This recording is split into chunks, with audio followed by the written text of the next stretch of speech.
Good afternoon.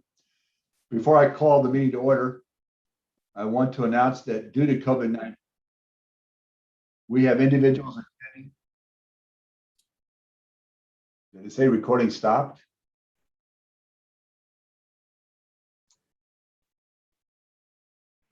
Did I hear recording stopped? You did hear that. Can we get someone from the office to confirm where we're at on recording?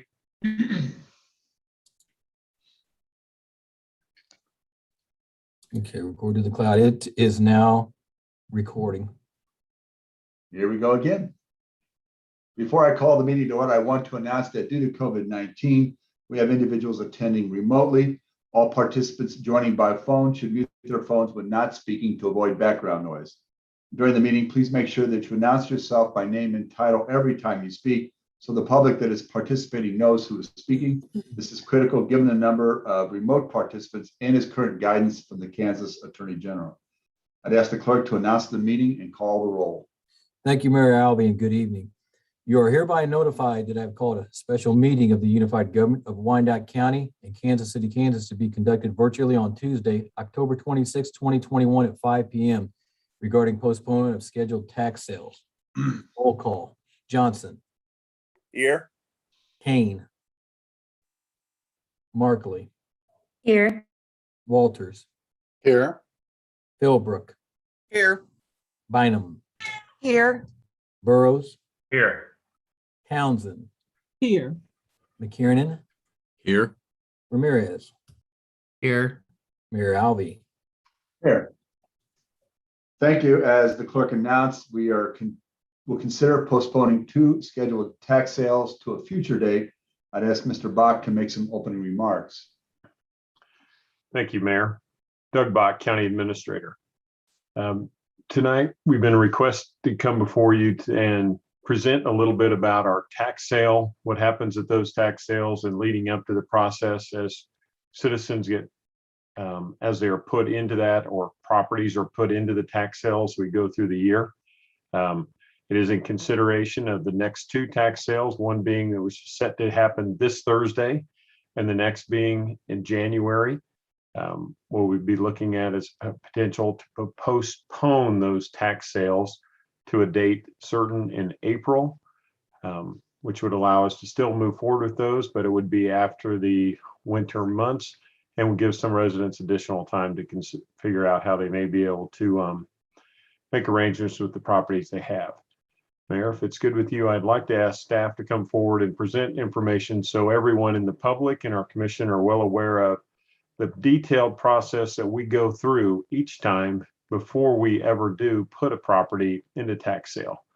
With that, I will recognize Jenna Hillier, our Delinquent Tax Manager, along with Wendy Green, who will be assisting her in this presentation from our legal department. Jenna? Good evening. We have a presentation for you tonight on what happens during a tax sale or how properties become tax sale delinquent and then are worked up for a tax sale. I'll go ahead and share my screen with you.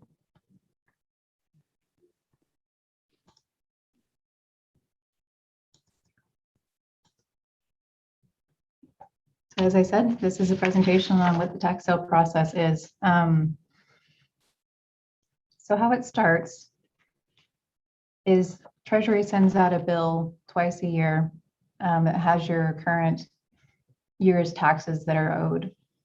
You get one in November for the December half amount that's due.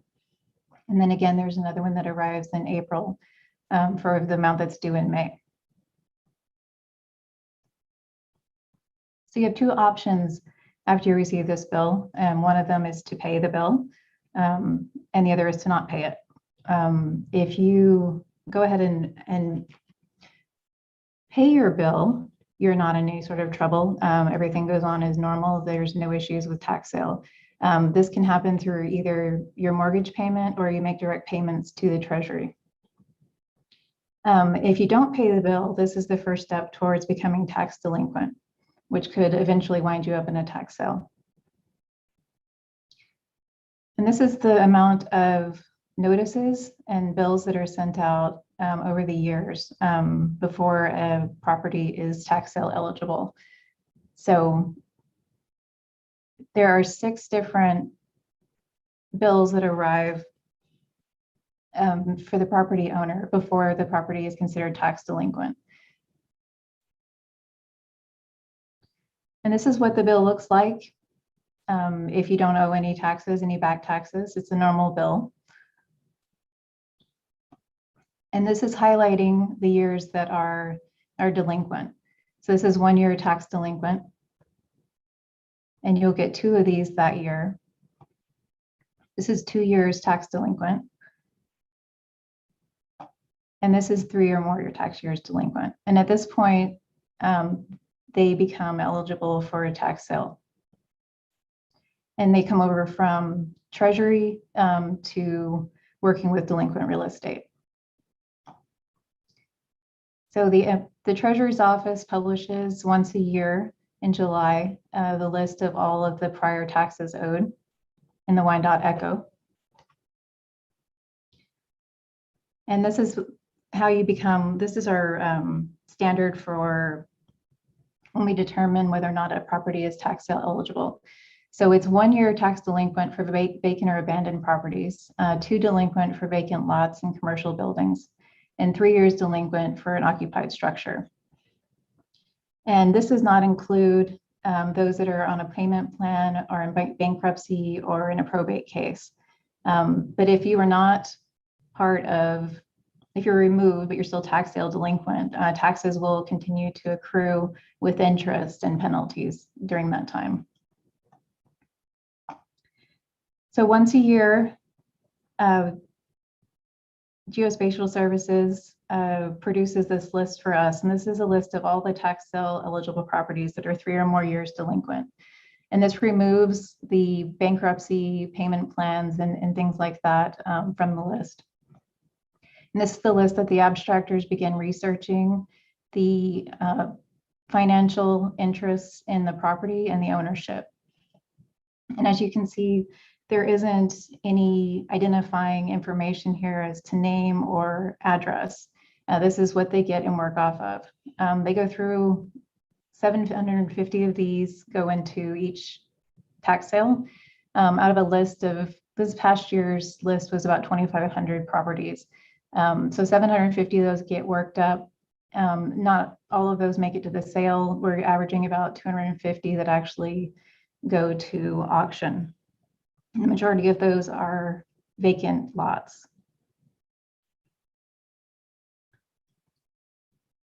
And this is our process for notifying people that they've been placed in the sale.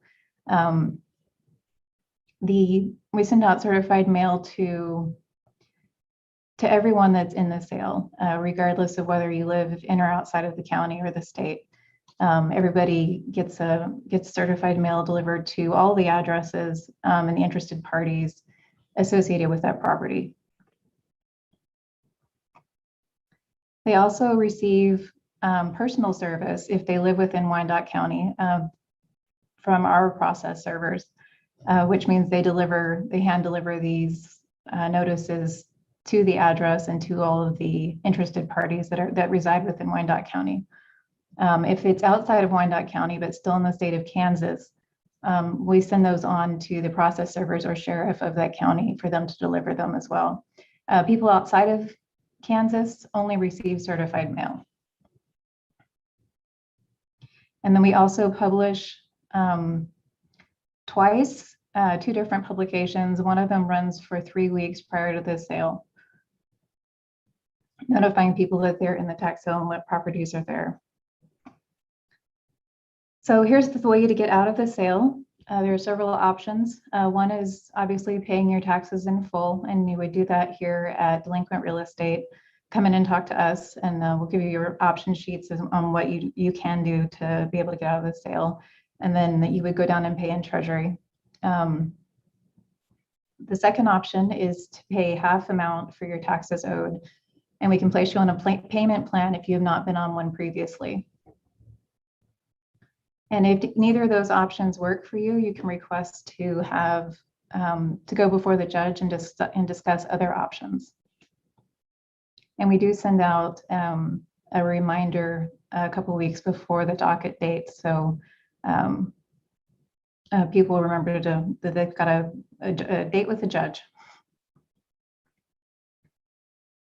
And after the sale, if your property wasn't removed prior to it and it does sell, you have an option to file a motion to set aside the sale of your property.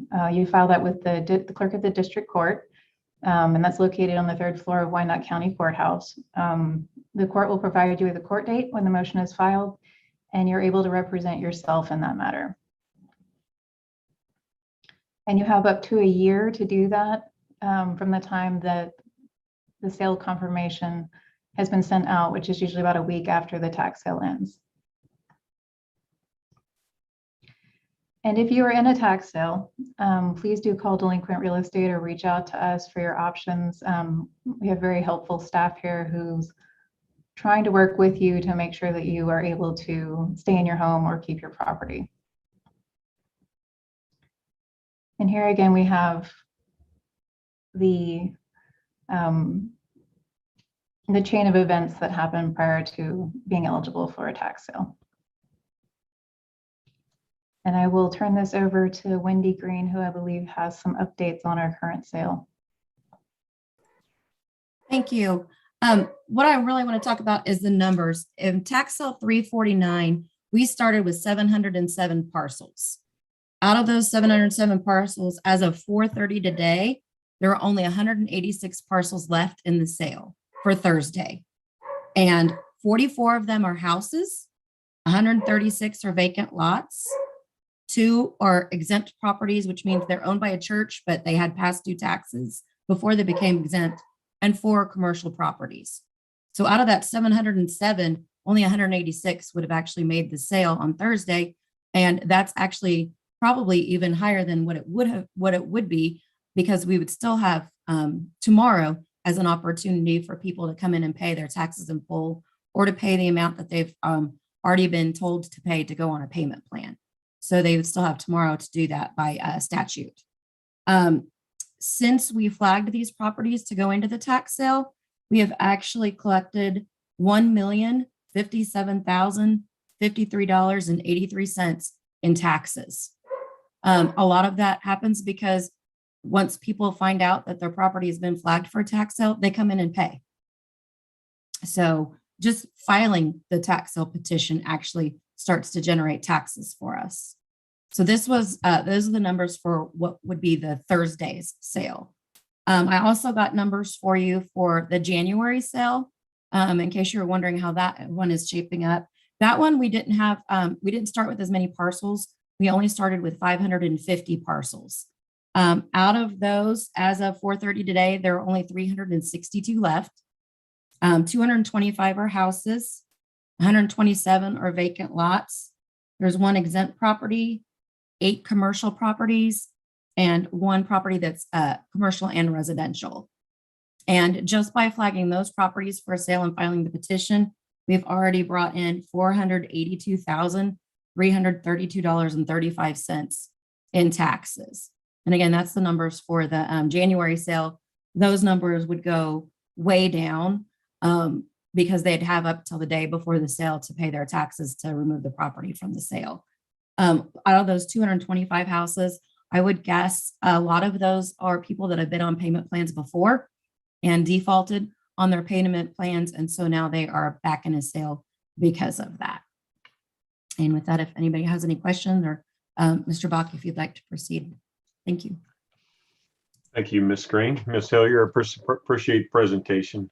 I guess in closing, and we certainly will take any questions from the commission regarding the process that has been laid out. But it is one thing we will just stress as staff, and is our job, and Jenna outlined this, that we really work to be able to find a way for people to maintain their property. Our objective is to collect the taxes that are there through this, in which, and when that happens, the resident stays, or the commercial owner stays within their property. And that is the end goal.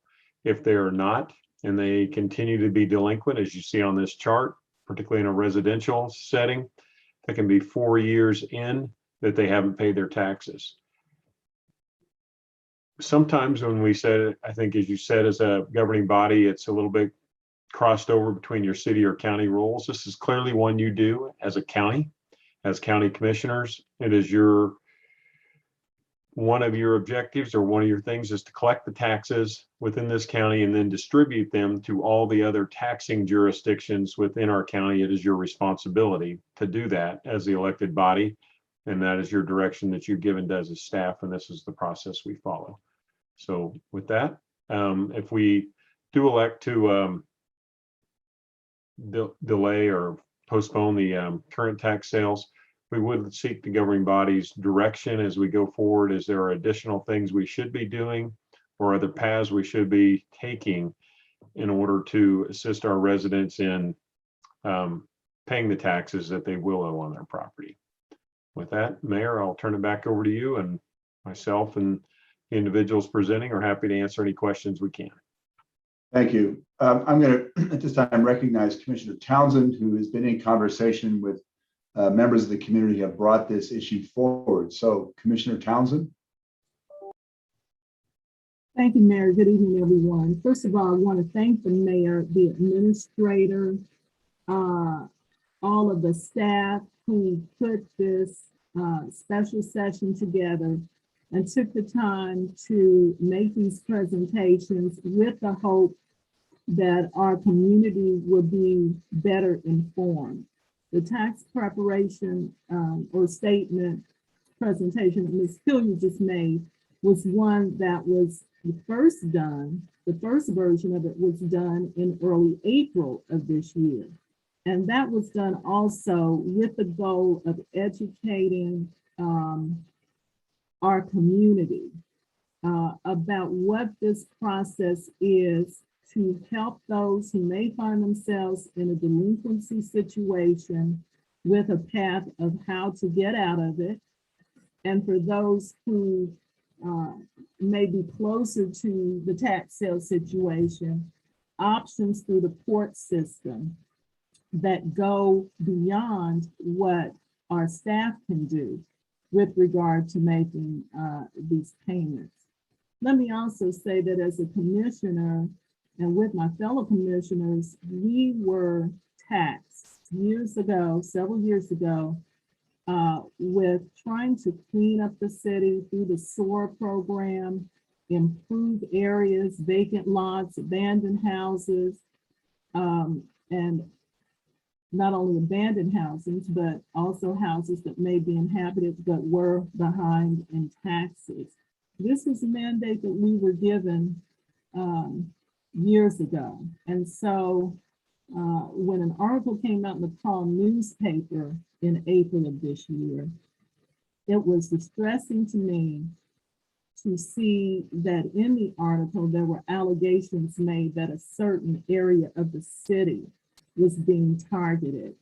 And that was as far from the truth as is possible. There's no evidence then or now that's been brought up to show that one area of the city has been targeted over another.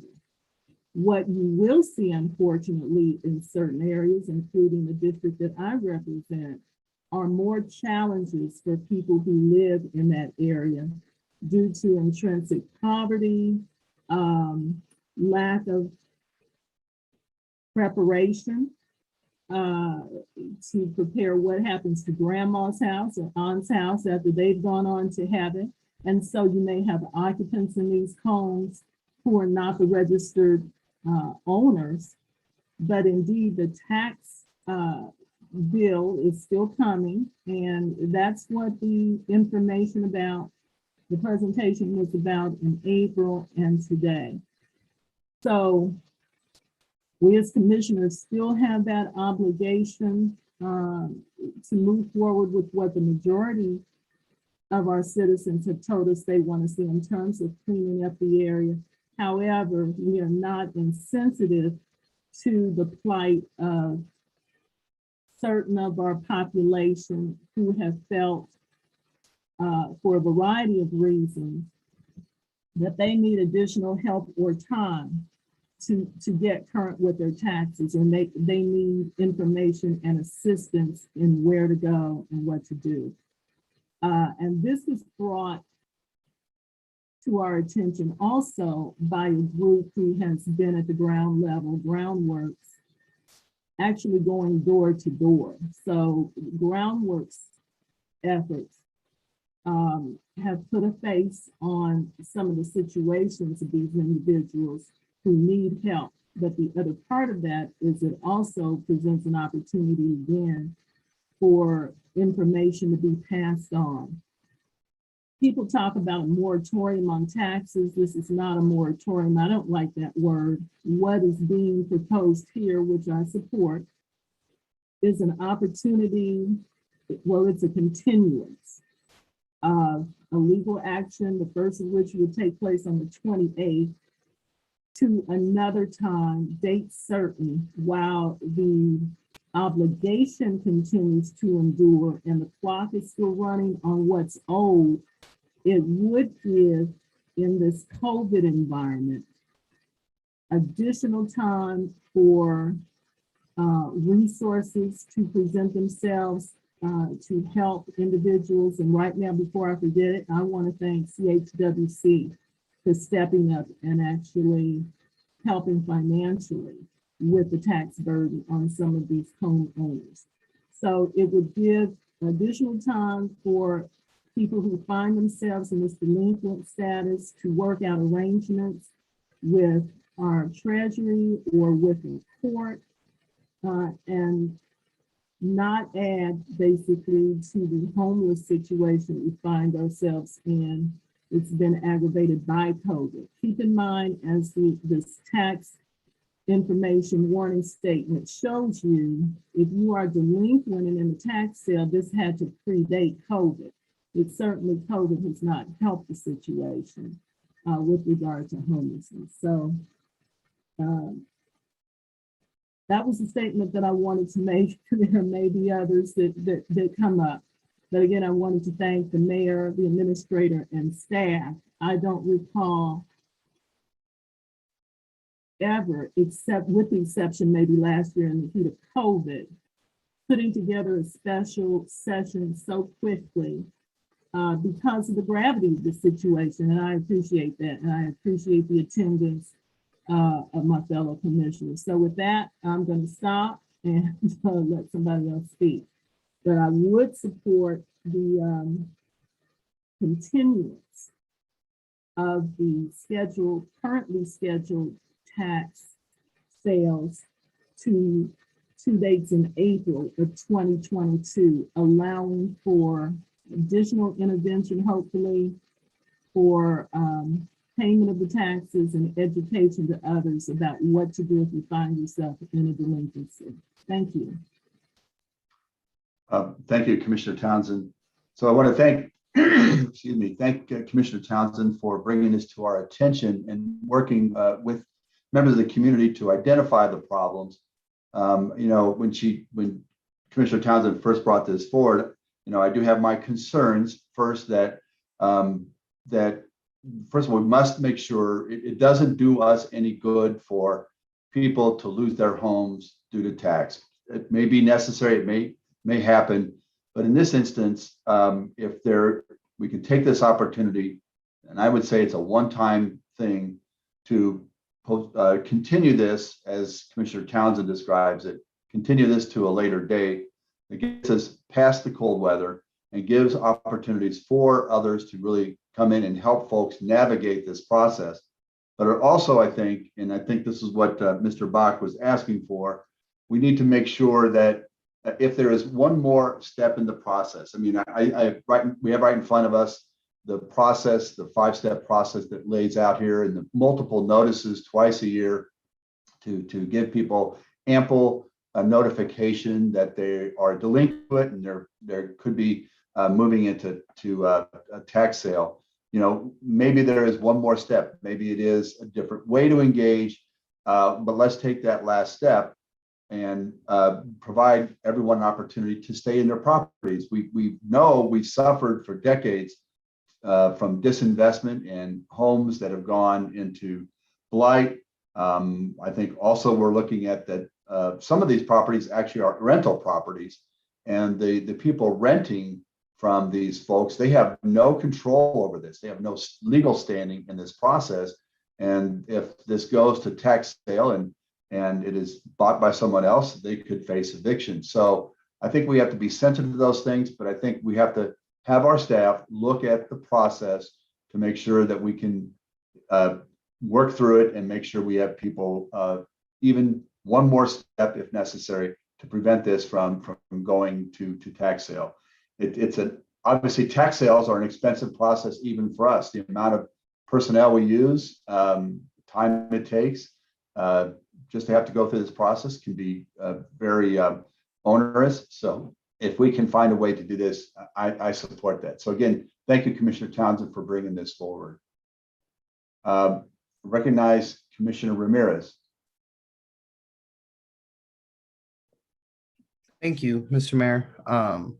Thank you, Commissioner Townsend, for bringing this forward and giving us the opportunity to have this discussion as a governing body. Thank you to all of the community organizations who were working on this and bringing this forward to Commissioner Townsend. I do support this ordinance and what it does. Now, do I think we need to do more? Yes, I do 100% do believe we need to do more. And how do we do that? I don't know. Us on the commission, we may not know. But the conversation that Commissioner Townsend has been having with these community organizations, that's what we need to do. And we send out notifications, multiple notifications throughout the year, multiple years. But what other steps are we taking? What else further are we doing to help our community members? Because some of the properties aren't rental and they're homes that people have had for years, and now it's going to get taken away, and that exacerbates the housing insecurity we have in our community. And so I really do think that our delinquent real estate department really needs to create a position within the department where it engages with each property owner and provide them resources of outside, not just resources of what we can do, but you have Groundworks, you have CHWC, you have other nonprofit organizations out there that could be willing are willing to provide those resources and services. But maybe we need to create that position within the delinquent real estate department to help that. And I know that there's hundreds and hundreds of parcels, but I just think we need to do more. And I love this community. Everyone who lives here loves Wyandotte County, and I want everyone to be given those opportunities to continue to live here in Wyandotte County. So I thank you, Commissioner Townsend, for bringing this forward. Thank all of the community organizations out there who are continuing every day to fight and listen to our community. It does mean a lot. And so I do support this, but I believe we need to do more in the future. And I hope and pray that we do. Thank you. Commissioner Bynum. Thank you, Mayor. I have 2 questions and 2 comments. And so I'll ask the questions and make the comments and then let staff answer. First of all, with regard to the random selection process that's used when we pull the parcels over into the tax sale, or we get the approximately 750 parcels ready, when you look at the delinquent tax list, you might see a property that's many, many years delinquent, and yet it still sits on the list. And I wonder if it's the random selection process that might leave a property like that, having never gone through the sale. So that's question 1. The second question is the rest of the process after the tax sale involves moving properties into our land bank. And I've been observing our land bank ever since its inception, since as a grassroots person, I was pretty deeply involved with creating the land bank in the first place back in the 90s. So the land bank was and is a needed tool in the community to help redevelop our town, but just because of my involvement with it and the fact that I observe it, my notion is that the great majority of properties that have been sold from the land bank have been sold to individuals. And I'm wondering at a later date, if we could get our land bank administrator to run some numbers for us and bring back to us information on, out of the number of land bank properties sold, what percentage were sold directly to individuals, other tax-paying owners in Wyandotte County. I'd be very interested in that information. And then just 2 comments. One suggestion that I made as Commissioner Townsend and Johnson and I met with representatives from Groundwork NRG as well as WICO Mutual Aid was that prior to the delinquent tax notice being sent, or even as we are notifying someone that it is now time to move their property into a tax sale, if we could develop a 1-page fact sheet that has information on it as to how to avoid this consequence for their property. So, containing a lot of the information we saw in the slides tonight, I think that could go a long way if we just added another document to the mail as one step toward helping people not lose their homes in a tax sale. And Mayor, my last comment is the Kansas Housing Resource Corporation currently has KERA, which is Kansas Emergency Rental Assistance, but they are actively working on that same kind of assistance for homeowners, including mortgage and tax assistance. And I encourage us through our marketing and communications staff to watch for that information to be available. And I encourage individual homeowners struggling with COVID-related financial difficulties to also continue to monitor the Kansas Housing Resource Corporation website, because they're working very hard to get that program up and operating, and it would be a resource for any COVID-related financial hardship for our folks. So, and that is it. Thank you very much. Commissioner Markley? Thanks, Mayor. I have 2 questions. The first is, does it make any sense to hold the tax sale for vacant lots only, or does the cost of holding the sale, what is the cost benefit for that? I don't know, Jenna or Doug, or if anybody wants to address that, whether there would be any advantage there. Commissioner, because it was my first question back to staff about breaking it up and continuing forward with the tax sale. From a legal perspective, and I can let Wendy or Misty add to it if they'd like to, but I'll give you the answer I received and go into it was, if we were going to postpone it, it would be our best position to postpone all the properties and treat them all the same and move them into the to the April tax sale date. Okay. And then my second question is, I think we budget an anticipated amount collected. Am I right about that? And how does that, just tell me how that's handled? We do anticipate a certain revenue flow coming in from tax sales each year. So this will be I will say, probably the bulk, and Jenna or Wendy, you can comment on it. If you heard the numbers, you did hear the numbers that Wendy produced earlier. The bulk of the dollars that were probably coming in from this tax sale were in. So while it will adversely impact us on the revenue flow for 2021, it would probably be it's a smaller percentage that will come to it. will recognize from that.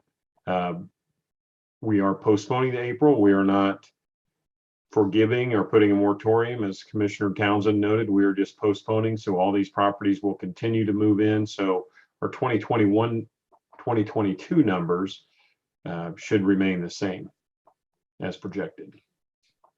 But this might be a Wendy question. They'll have to rework up all of these properties. So then will they not have to?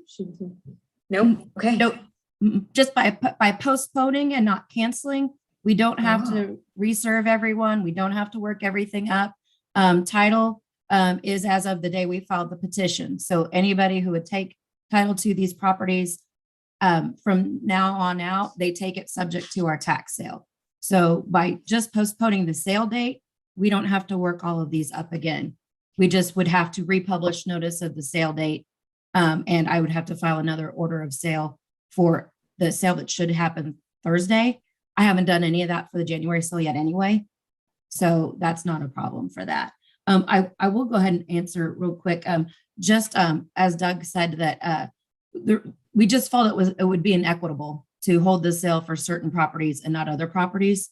And so to continue it along the lines that we have been is where we try to make these tax sales as equitable as possible. It's better either we have it or we don't have it at all. And so that's why we encouraged that if they were going to be postponed, postpone the sale for everything and not just certain properties. And then while I'm on here real quick, I'll answer Commissioner Bynum's question about how come there are some properties on the list that have multiple years going back quite far and taxes due. That doesn't have anything to do with the randomness of that. Those will pop up on the list every time. It's just it's the nature of the property. There's something significantly wrong with them. They're either undermined, they're landlocked. There's something wrong with them to where at some point we may have a tax sale with, we call it the Island of Misfit Toys properties, where there's something wrong with every single property in the sale, and just put out one massive disclaimer to all the people potentially bidding that there's something wrong with every single property. Not necessarily tell them what is wrong, but just that each property has a problem. So we haven't been putting those in a sale until we figure out how to adequately do that without somebody buying a property that they can't do anything with. So those will keep coming up on the list every time until we figure out what to do with them. And Wendy, also with that too, if one of those properties did go on a tax sale and no one purchased it, and we obviously would not buy undermined property into our land bank, it would go back onto this list, correct? So it would continue to show up future years. That's correct. Yeah. If we didn't take it into the land bank just to put it in there and hold it so no one else can do anything with it, then yeah, it would just keep showing up on the delinquent tax sale list. Thank you. Thank you. Commissioner Johnson? Thank you, Mayor. I do support what is being proposed by Commissioner Townsend with the caveat that as we look at whatever we're going to attempt to accomplish tonight, I've said this in conversations that we've had with community members, that we need to look at this from a long-term perspective, or so that this is just not a one-time situation. The challenges that are brought up tonight are challenges that we will face as a government in the coming tax sales. And I do agree with the fact that we are coming into the winter months, and so we certainly don't want persons to be put out of their homes during the winter.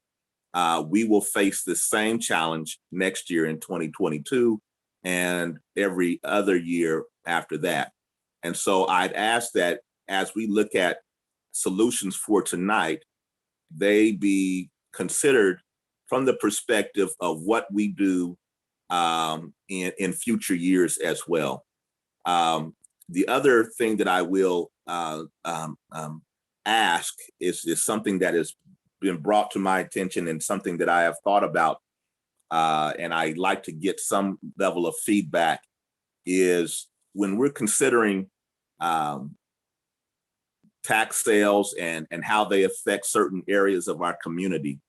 The last thing that I want is for someone that fit certain categories, whether it's age or poverty or income restriction, to be put out of their homes because basically the rates, their property values have gone up to a point where they can no longer afford it. And this may not be the appropriate time for that, but what I would ask is, have we thought about providing some type of an abatement for community members that fit certain defined categories, whether it be age or income restriction or both, as a potential solution, I suppose, to making sure that we don't put those populations out of their homes because they are no longer able to afford their taxes. And with that, I will yield the floor back to the staff, mayor, or whomever would be willing to address that. Yep. Thank you, Commissioner Johnson. Actually, there is, we're going to add, I think, or propose to add to our legislative agenda.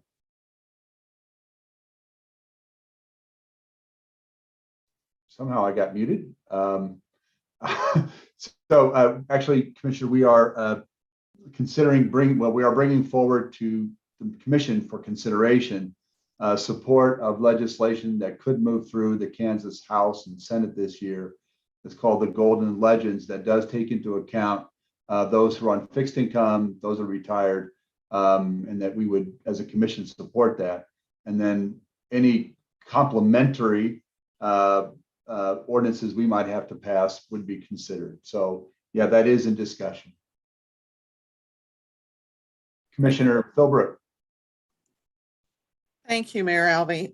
So I have a couple of quick questions. First, I'm going to make a statement, though. Thanks, everybody, for everybody else's questions, and thanks for all the answers to them. That has helped me a lot as well. So on the delinquent real estate stuff, if I noticed on here, it says a half paying of taxes and a payment with the UG is only allowed once. Is that, so does that apply to people that have set up payment plans to pay and then fall off of it and don't make some payments? Can they start up another payment plan, or are they precluded from doing that? If that's okay, I'll go ahead and jump in on this one. This is Wendy Green. That is for people that have never been on a payment plan before. They can pay half and we can automatically put them on the payment plan without asking the judge for approval for that. If they've been on a payment plan before and defaulted, then they have to have the judge's approval to go on a payment plan, even if they've already paid, even if they can pay half of the amount down. And then secondly, if they can't pay the half amount down and they want to go on a payment plan, but they can pay some, then we would need the judge's approval to accept whatever it is that they're willing or able to pay to go on that payment plan. And I have seen sometimes where he's allowed people to go on a payment plan without coming up with a down payment if they didn't think they could come up with anything, a chunk of money right away, but they could definitely make monthly payments. The reason we need them to make a down payment is just it makes it easier on the taxpayer to make their monthly payments. That makes their monthly payments a lot more manageable. These plans are only 3 years long. So however much they owe only gets spread out over the 3 years. So that they don't just get one shot at it to have a payment plan. There have been people that have been on multiple payment plans. Okay, so you say that, so their payment plan is spread out over 3 years. Is that what you just said, Wendy? Correct. Okay.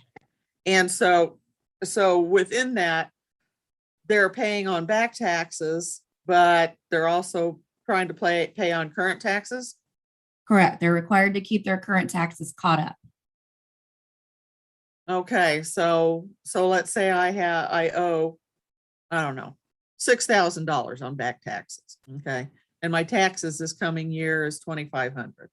So I need to make those 2 half payments for the $2,500 plus the additional payments for my back taxes. Correct. In the months that your normal taxes, your current taxes will become due.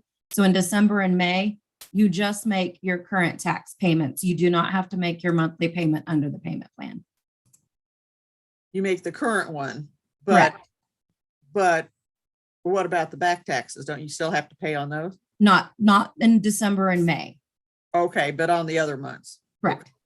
Thank you. I know I'm down in the weeds a little bit, but I really wanted to understand this a little bit better since we're dealing with folks that are on a very limited income in some cases. Thanks. No problem. If I Mr. could, Townsend, would you like to provide a motion? I'm Thank sorry, you. Wendy, do you have something you wanted to offer? I was just going to make a comment real quick about Commissioner Johnson's question if we could abate some taxes for certain people due to age or just due to income ability. And unfortunately, under the current law, we have no ability to abate taxes for anyone. There are only a couple situations where taxes can be abated. One is if they appeal the value of their property through the normal value appeal process, either a payment under protest or your spring appeal. And if the value gets reduced, then the taxes that would have been collected are abated based upon the new value.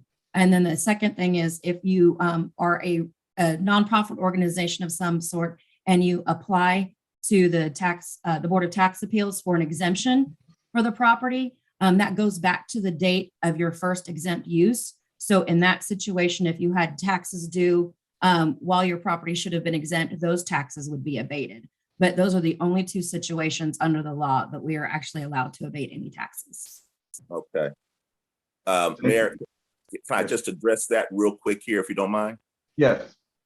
What I was going to say is relative to what's getting ready to be proposed tonight, are we going to deal, we could be dealing with this for years to come, the same very issue. So we're going to be voting on something that will be effective for this year.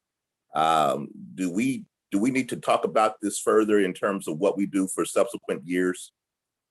I think that was what we have to do is ask staff to come to us with some remedies for communication so that if Groundworks is identifying people by going door to door, then perhaps we have to find some mechanism to achieve the same thing. And I think that's what we would be asking staff to do, because we can't continue to postpone, because there is some need for predictability in the process, I think. And we do have to collect the taxes, but if we can tweak the process to make this to obviate this happening in the future, then I think we can do that. But I would say that the legislation that Wendy says we don't have currently may be coming forward during this legislative session, and that we will be bringing that proposal to support that kind of legislation to the commission in a couple of weeks or in a month, I think. Thank you. So Commissioner Townsend. Thank you, Mayor. Before any motions are made, I just wanted clarification from the administrator if we have a date certain in April of 2022, and also to clarify that the continuance from this week's already scheduled October 28th of 2021, is that the only group of identified properties that would be in this April sale, or will there be another group as well, just so we're clear? Commissioner Doug Bach, County Administrator. Yes, we do have identified date, and we do want to affirmatively move. All the properties that are identified that are in the October and the January sales, and we think to meet your objective, you want to move both of those or postpone both of those to that date. And I would ask Ms. Green if you would read the message or the proposed motion that would appropriately take this action for the commission. Yes, absolutely. It is a resolution approving the postponement of the October 2021 and January 2022 tax sales. Would you like me to read the whereas clauses too, or just the actual? No, just this is the actual motion they need to make into what date? Sure. So you would be moving to move the sale scheduled for October 28th, 2021 to April 28th, 2022. and you would be moving to take the sale scheduled for January 13th, 2022 to be moved to April 28th, 2022. Okay, one last very important thing, I think if it hasn't been mentioned already, that council is probably questioning as much for you on the record as anything else. By continuing these October 21 tax sale items and also the one in January 2022 to April 28th. Any fees, interest, penalties, that is still accruing, correct? That is correct. By law, again, we cannot waive any of those penalties or fees or stop them from accruing. Okay, which is, I just wanted that to be clear on the record, and which is why I didn't favor the term moratorium you kept, not you, but others bandied about, just so it's clear on the record. And again, I want to express my appreciation to the mayor, the administrator, the staff who's worked hard on these under our previous direction that all of us as commissioners have been given to make our city look better. We certainly, though, are sensitive to situations beyond the control of some of the occupants of these homes, as the mayor has already alluded to, like people who are renters. So we're hopeful that in this additional time, these homeowners, renters who are inhabiting places that have been identified as tax sale eligible and would have been in the tax sale this coming week will work with Ms. Green, Ms. Hillier, and other resources, not only to get out of this situation, but to preclude further situations. And I would also ask any of our citizens who find themselves in a delinquency notice state to take some action. Don't do nothing. That's the worst thing that could happen. And in the meantime, I support Commissioner Bynum's recommendation that maybe a fact sheet or, here's what you do next list accompany that delinquency notice. So this is about education and a compassionate but one-time continuance for this. So with that, I move to accept the resolution as offered by Ms. Green to continue these tax sales to April 28th of 2022. Bynum, second.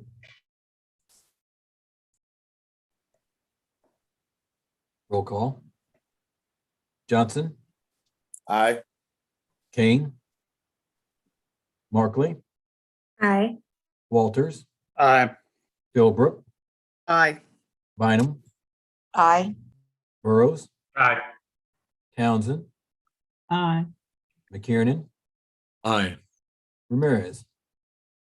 Aye. The vote is 9-0. That motion carries. Thank you. That concludes our special session for the evening. We are adjourned.